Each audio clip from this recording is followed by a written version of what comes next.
This podcast is a work of historical interpretation. While we strive for accuracy, some aspects of history are open to interpretation and debate. Thank you for listening. Oh, thanks for that. You're welcome. Okay. See, that was the point of it.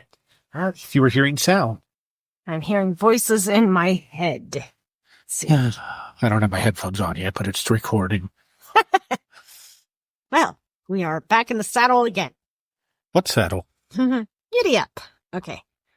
You're the one that told me to keep this a PG-rated podcast. A horse saddle. Horse. Giddy up. You tell the horse to go. Oh, my God. Wow. Do you have a riding crop, too? I don't. In one of those little hats? Okay.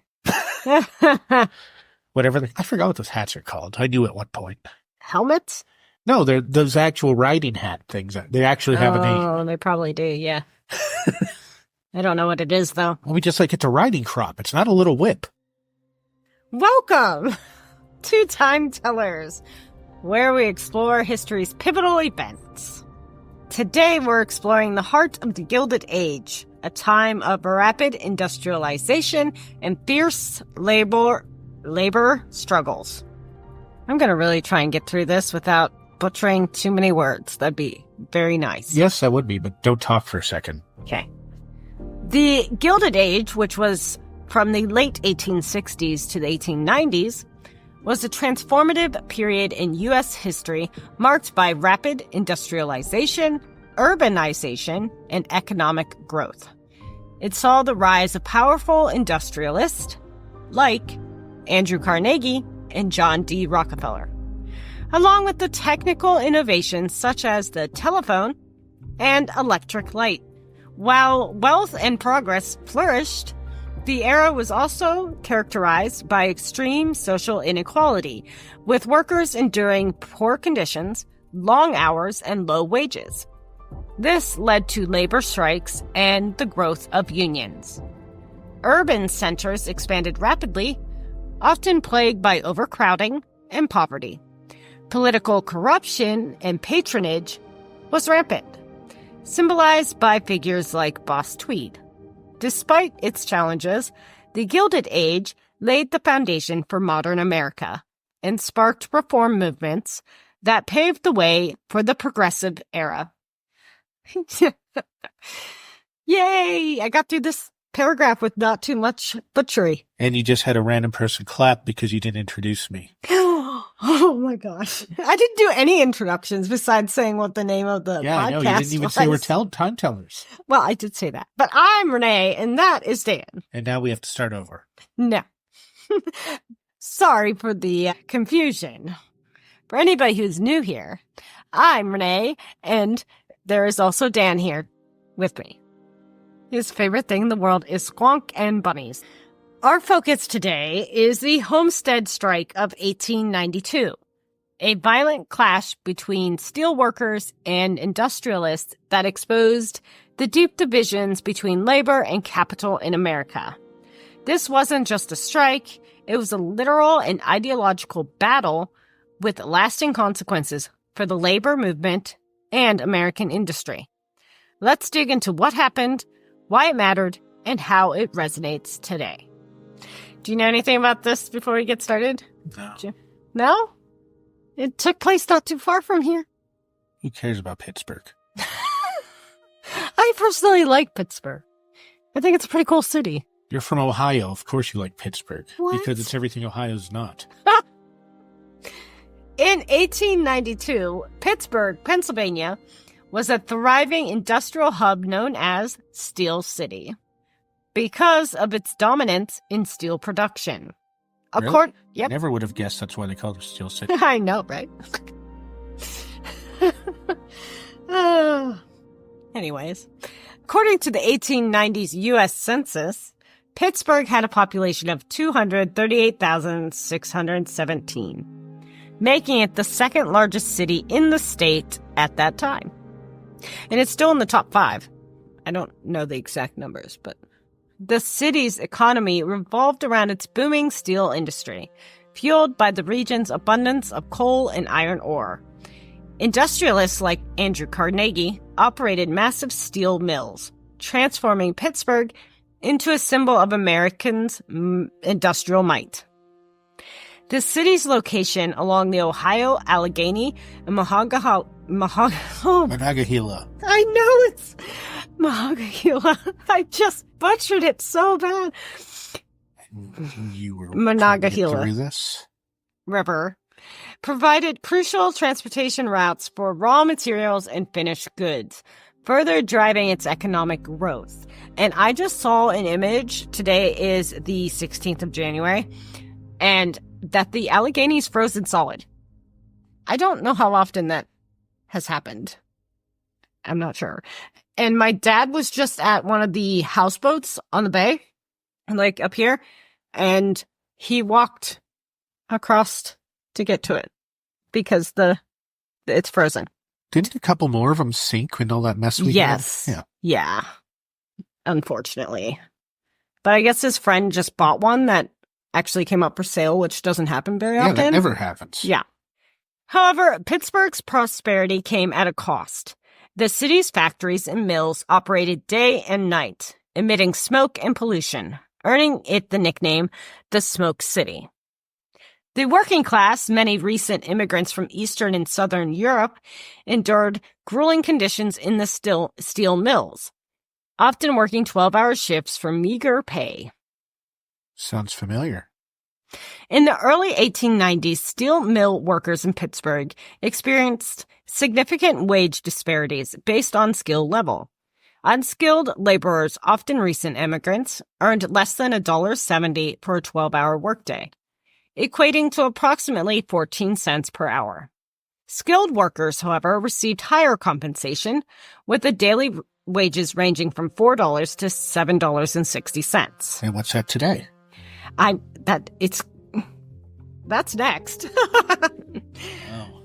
For unskilled labor, it is approximately $59 per day today. And for the skilled labor... Well, that's still above minimum wage. Well, divide that by 12. That's 12 hours, not 8. Yeah. For the skilled labor, we're talking $139 to $263 per day.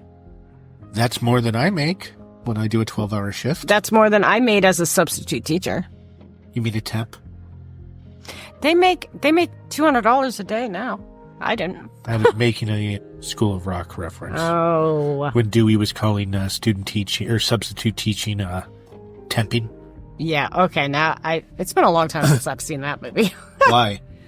It's a good movie. Because I don't sit there and watch movies constantly. And it's a great musical. I do like Jack Black. I wish he was in the musical. Housing was overcrowded, and the divide between the wealthy elite and the impoverished laborers was stark. In the late 19th century, Pittsburgh residential patterns mirrored the city's economic divisions. Affluent individuals established homes in the East End neighborhoods of Shadyside, Squirrel Hill, Oakland, and East Liberty, attracted by the area's desirable living conditions. In contrast, working-class populations resided in neighborhoods closer to industrial zones. The North Side, formerly Allegheny City, developed areas like California Kirkbride to accommodate industrial workers. Housing primarily consisted of row houses built between 1870 and 1900.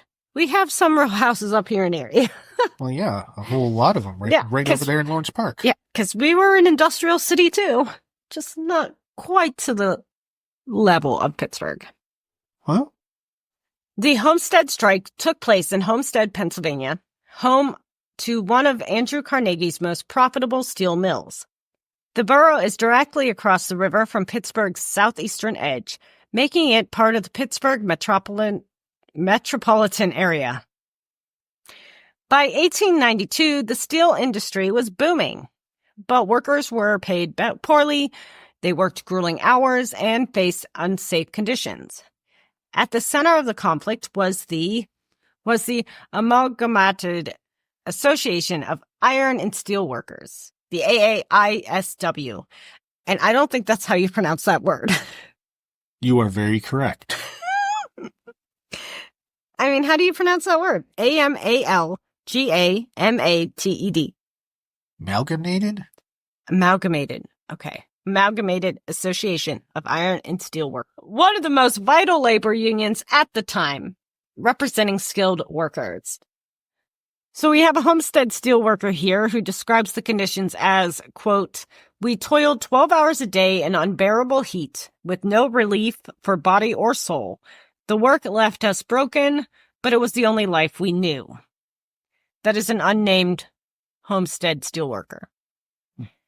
The union had negotiated a contract with Carnegie Steel in 1889, securing decent wages and working conditions. However, by 1892, Carnegie and his plant manager, enter Henry Clay Frick, were determined to break the union. Born in West Overton in 1849, that's West Overton, Pennsylvania, Frick rose from modest beginnings to build a fortune by founding the H.C. Frick Coke Company, which supplied coke, a crucial material for steel production, to Andrew Carnegie's steel empire. They believed organized labor threatened efficiency and profits, especially as they sought to reduce cost during an economic downturn. As chairman of Carnegie Steel, Frick was instrumental in the company's operations and labor relations. He was known for his staunch anti-union stance and was pivotal in the events leading up to and during the Homestead Strike.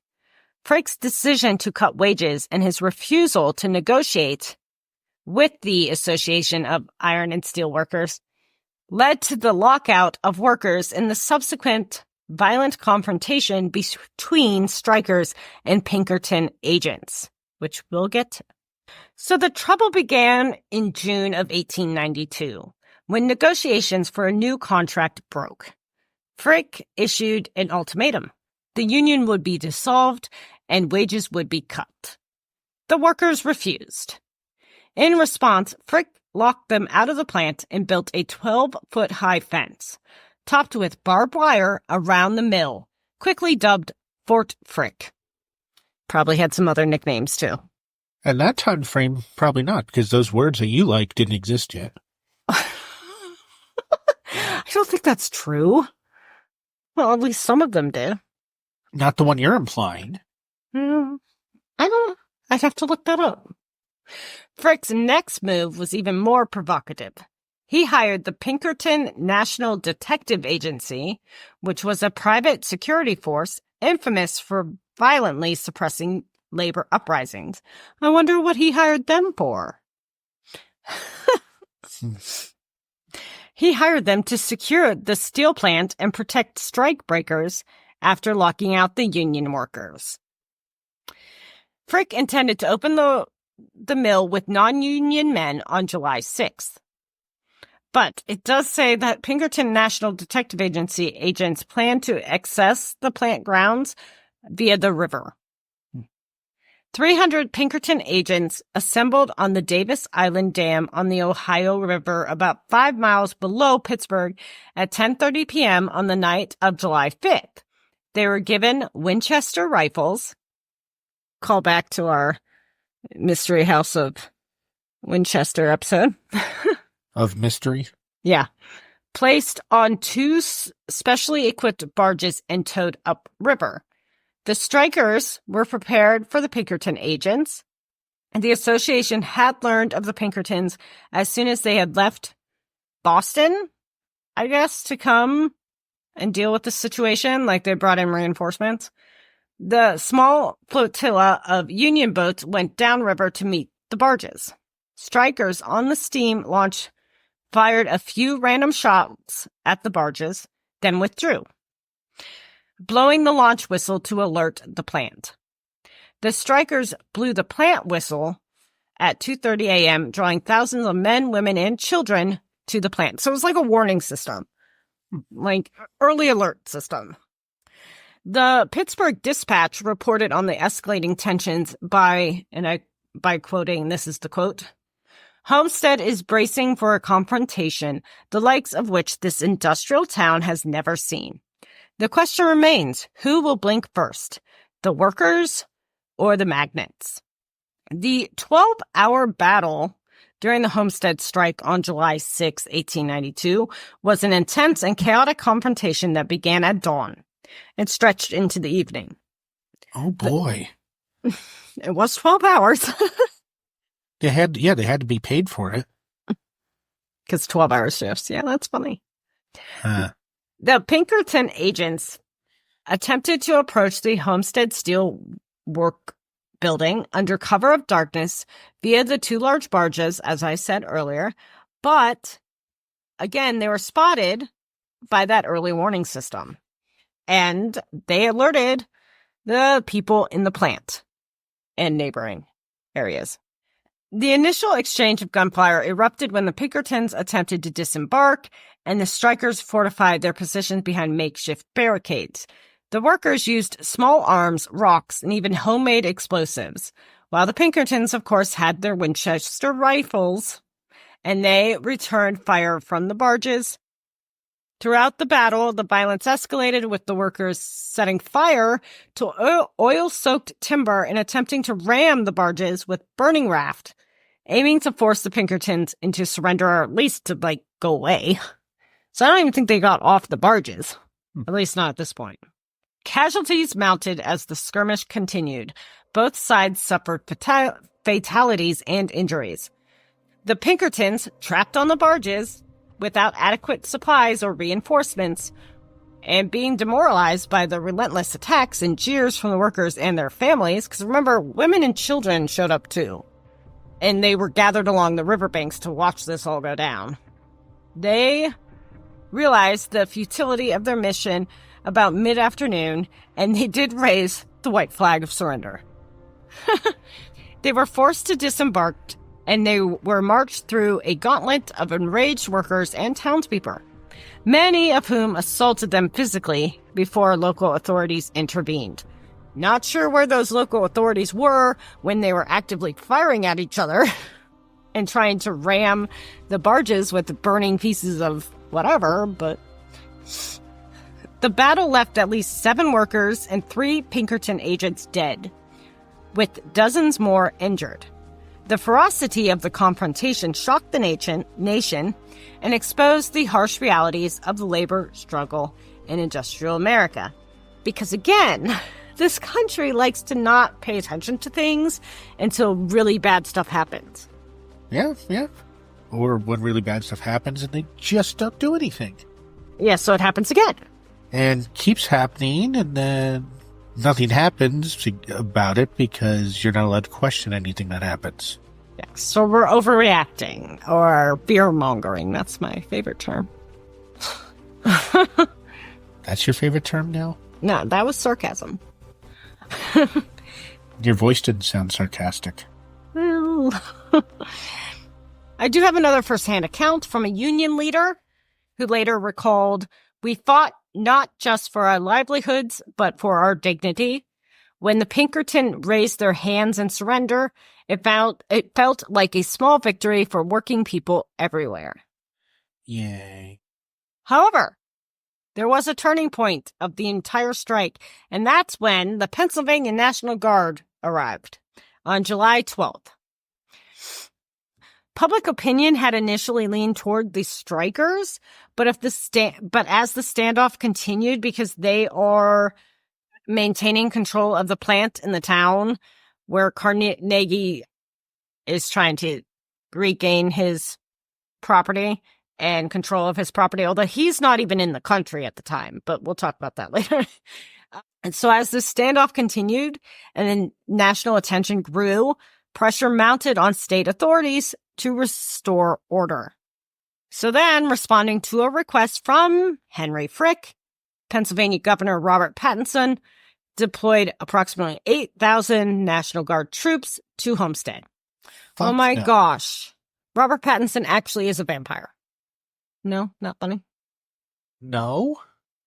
Yes, I just made a Twilight joke. So the National Guard arrived with overwhelming force, including infantry, cavalry, and artillery units, ensuring the rapid occupation of the steel mill and the surrounding areas. The workers initially hoped to sway the soldiers to their cause, greeting them peacefully and even attempting to explain their grievances.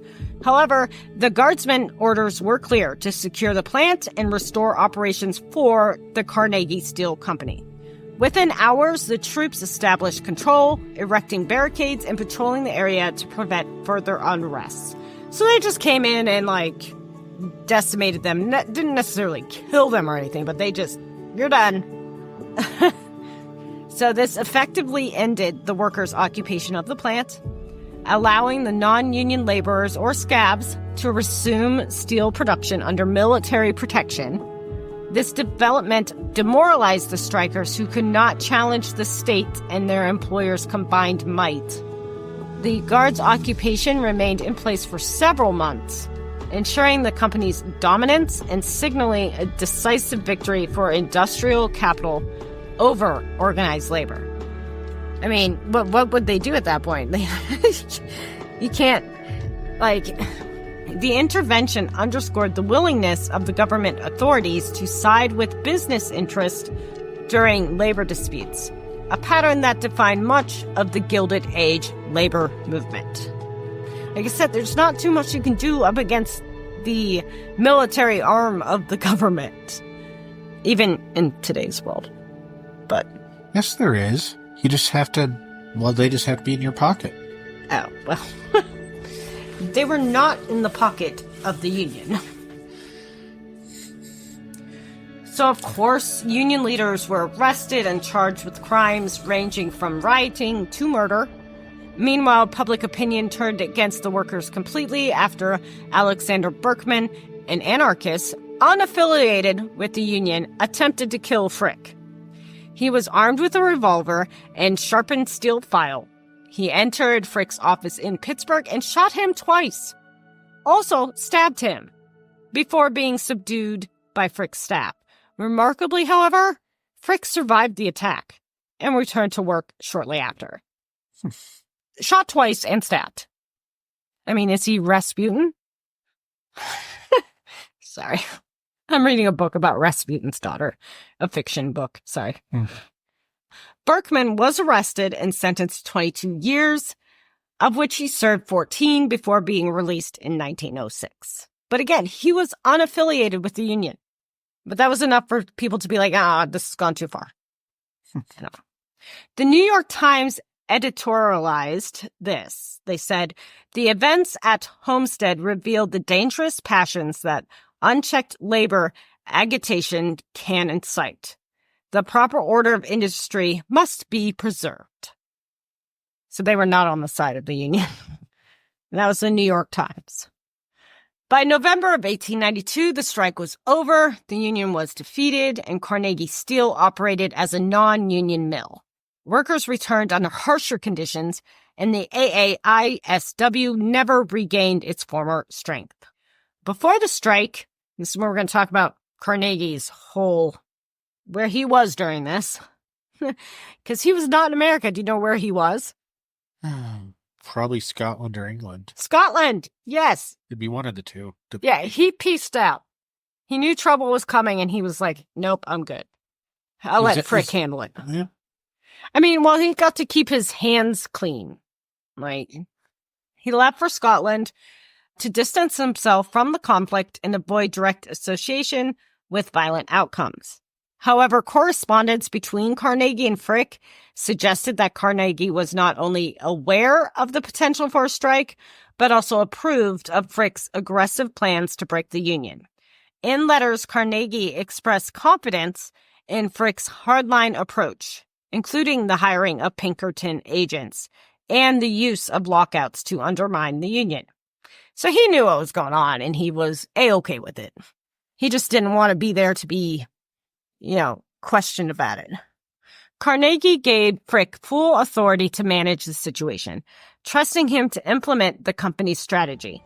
Frick's actions, including the lockout, the hiring of the Pinkertons, and his refusal to negotiate with the union were consistent with the broader anti-union policies endorsed by Carnegie Steel. While Carnegie remained in Scotland, he monitored events closely and communicated with Frick. But he avoided the direct involvement, likely to protect his reputation as a benevolent industrialist. Because he is the Carnegie in Carnegie Mellon, that university in Pittsburgh. Mm-hmm. And there's the Carnegie Library, Carnegie Hall. Yeah. The Homestead Strike was a turning point in American labor history. It demonstrated the lengths industrialists would go to crush unions, including deploying private armies and enlisting state power. It was a sobering reminder for workers of their challenges in fighting for better conditions. The strike marked the decline of the AAISW and the weakening of skilled labor unions in the steel industry. It also exposed the stark inequalities of the Gilded Age, fueling the rise of broader labor movements in the decades to come. The Homestead Strike highlighted the deep divide between the working class and the industrial capitalists in the late 19th century America. It exposed the brutal conditions workers faced and the lengths corporations would go to suppress unions. The strike also revealed the limits of public support for organized labor when framed as threatening stability and prosperity. That's the whole PR of the matter. How it makes you look, how you get the media's attention. Yeah. Mm-hmm. And we still have those issues today. Yes, yeah. It became a rallying point for the labor movement, but also served as a cautionary tale about the challenges of sustaining public sympathy in the face of aggressive corporate and state opposition. So later on in our history of the United States, historian David Montgomery wrote, Homestead was not just a defeat for the workers, but a sobering commentary on the unyielding power of capital in industrial America. And like we said earlier, this was in Pittsburgh, so less than a 2-hour drive from where we are now. And it's part of what we know now as the Rust Belt. Right? And that goes from Buffalo to Detroit, give or take? The Homestead Strike of 1892 is a stark reminder of the struggles that shaped America's labor history. It was a battle over more than just wages. It was about power, dignity, and the future of working people in the industrialized world. Though the workers lost, their courage and determination continues to inspire. It definitely brought on results later in the history of our country, or helped that. So thank you for joining us on this journey through history. If you enjoyed this episode, please follow us, like, share, review, give us 5 stars. I know you can do that on Spotify. You can do that on what other platforms? Where you can Apple Music or Apple Podcasts. Yeah. Podbean you can. Podbean you can. I'm sure you can on other stuff. Yeah, we like YouTube. those 5 stars. I mean, you can't really review, but you can leave comments. Yeah, that's true. And thumbs up. Yeah. Likes. We have our Facebook page. We have Blue Sky. Come join us where it's nice. Blue Sky. And TikTok. For now. It's the 16th. We have 3 days and counting. Haven't you ever heard of a VPN? Yes, I'm just saying. What else is I going to say? Oh, and Instagram. We do still have that. And Patreon. And LinkedIn. And our website, www.timetellershistory.com. Make sure you check out Renee's new picture on there. Oh, dear. Renee needs to check Renee's new picture on there. Renee sent me the new picture. Uh-oh. I did? Yes. If you say so. Well, thank you for listening. Until next time, keep exploring the past to understand the present. Bye. Okay, did you stop it? Not yet.